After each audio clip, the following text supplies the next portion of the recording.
Selamat pagi semuanya, perkenalkan nama saya Lydia, saya dari kelas MC1N1 dengan NIM 232211111045. Pada pagi ini saya akan membawakan topik mengenai korupsi dalam agama Buddha. Nah, jadi sebenarnya awal-awal tuh apa sih itu korupsi? Nah, korupsi itu adalah satu gejala sosial yang merusak. Dapat didefinisikan sebagai perilaku yang tidak etis, yang dapat melibatkan penyalahgunaan kekuasaan ataupun posisi untuk memperoleh keuntungan pribadi. Nah, fenomena ini mencakup praktik-praktik seperti suap, nepotisme, dan penggunaan kebijakan publik untuk kepentingan individu. Nah, dalam dampaknya, korupsi ini dapat merugikan masyarakat, merusak kepercayaan terhadap pemerintahan, dan menghambat pembangunan berkelanjutan. Penanggulangan korupsi ini memerlukan kerjasama lintas sektor dan upaya bekerjasama untuk tata pembangunan kelola yang lebih bersih dan akuntabel. Dalam Undang-Undang Nomor 30 Tahun 2002 di Indonesia mengenai KPK, isinya mencakup pembentukan KPK sebagai lembaga independen untuk memerangi korupsi. Undang-undang ini menetapkan tugas, kewenangan, dan struktur organisasi KPK, termasuk dalam proses pengangkatan dan pemberhentian KPK. Selain itu, UU ini juga menetapkan tindakan pidana terkait korupsi dan memberikan KPK kewenangan penyelidikan, penyidikan, penuntutan, serta pencegahan korupsi. Undang-undang ini menjadi dasar hukum penting dalam upaya pemberantasan korupsi di negara kita, Indonesia. Terus ada yang kedua adalah UU Nomor 31 Tahun 1999 tentang pemberantasan tindak pidana korupsi di Indonesia.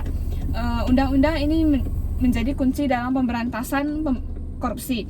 Beberapa poin dalam UU ini mencakup: yang pertama itu adalah definisi tindak pidana korupsi, yang kedua adalah pembentukan KPK, 3 tugas dan kewenangan KPK, 4 pencegahan korupsi, 5 pelaporan keuangan, 6 hukuman, 7 perlindungan pelapor, 8 kerjasama internasional.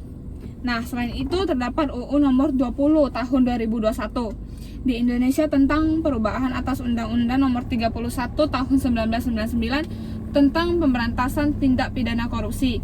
Isi UU ini umumnya membahas perubahan ataupun amandemen terhadap beberapa pasal dalam UU tindak pidana korupsi sebelumnya. Poin-poin yang mungkin termasuk dalam isi UU Nomor 20 Tahun 2001 antara lain yaitu yang pertama penyesuaian pasal-pasal, yang kedua perubahan sanksi, ketiga perluasan ataupun klarifikasi definisi.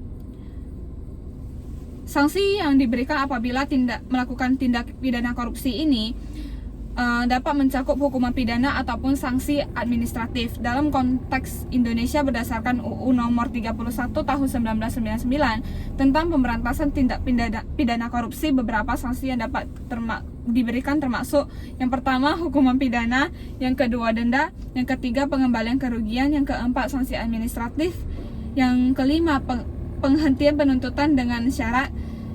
Kerugian korupsi ini bagi negara juga sangat signifikan dan mencakup berbagai aspek kehidupan sosial, ekonomi, dan politik.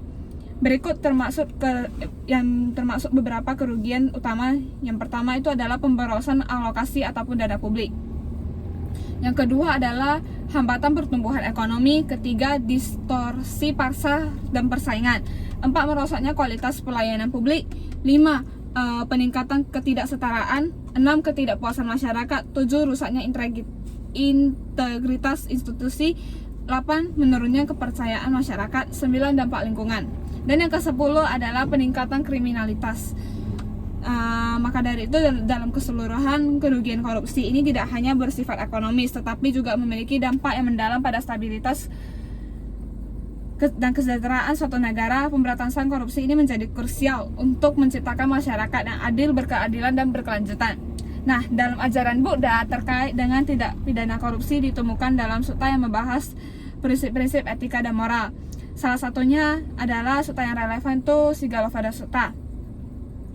Dalam Sigalapada Sutta, Buddha memberikan nasihat kepada seorang pemuda yang bernama Sigala tentang perilaku yang seharusnya dihindari dan diikuti dalam kehidupan sehari-hari. Meskipun sutta ini tidak secara langsung membahas tentang korupsi, namun terdapat ajaran mengenai perilaku jujur, keadilan, dan bertanggung jawab dalam hubungan sosial dan ekonomi.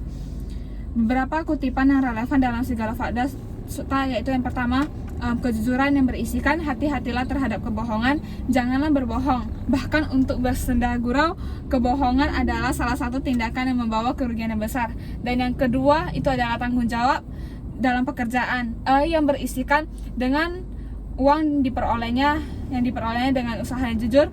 Ia melakukan berbagai pembahasan dan transaksi. Ia menyusun perencanaan yang baik dan melibatkan diri dalam pekerjaan dengan tekun.